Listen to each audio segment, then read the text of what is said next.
Sa sobrang sira nila ng pangalan ko, sinabi ko na ito noon sabi ko, hindi naman kasi lumilipat sa numbers ni Martin Romualdez.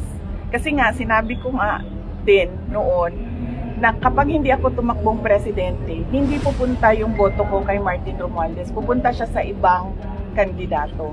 Dapat naiintindihan nila yan ngayon. Pero syempre hindi nila maintindihan yan kasi mga brilliant lang na mga tao po ang nakakaintindi na saan ba pupunta ang boto. So maraming salamat. Thank you. Sa sobrang sira nila ng pangalan ko, sinabi ko na ito noon sabi ko, hindi naman kasi lumilipat sa numbers ni Martin Romualdez. Kasi nga, sinabi ko nga din noon na kapag hindi ako tumakbong presidente, hindi pupunta yung boto ko kay Martin Romualdez, pupunta siya sa ibang kandidato. Dapat naiintindihan nila yan ngayon. Pero syempre hindi nila maintindihan yan kasi mga brilliant lang na mga tao po ang nakakaintindi na saan ba pupunta ang boto. So maraming salamat. Thank you. Talaga yung pagdating, hindi kami nagko-coordinate sa local officials kasi hindi ako nangangampanya ng local.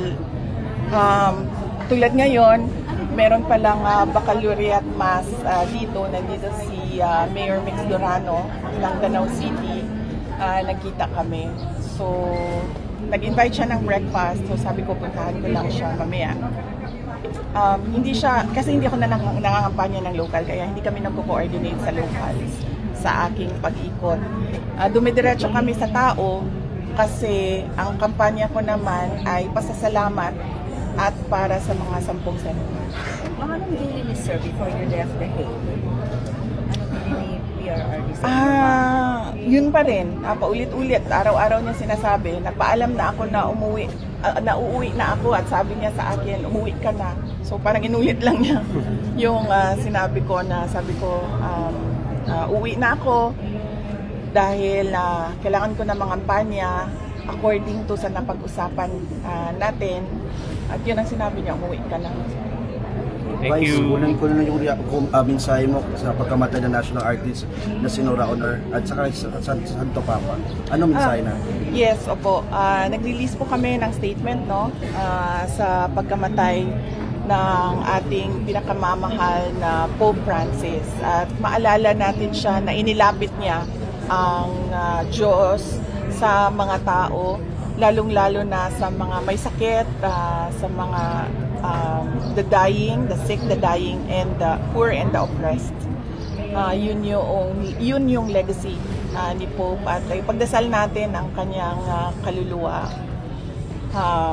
May he rest in peace. Kay national artist Nora Aunor naman, maalala ko sa aking childhood, ang every Sunday na Superstar. Yes, no? Every Sunday. Ang lola ko. Grabe ka, Noranian ang lola ko. So, growing up with my grandmother, every Sunday yung Superstar. No?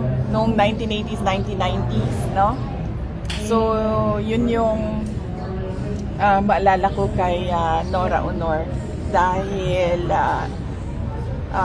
madami siyang napasaya, madami siyang contribution sa culture and the arts sa ating Pilipinas. Karapat-dapat yung pagiging national artist niya at nakakalungkot dahil we lost a national treasure ngayon.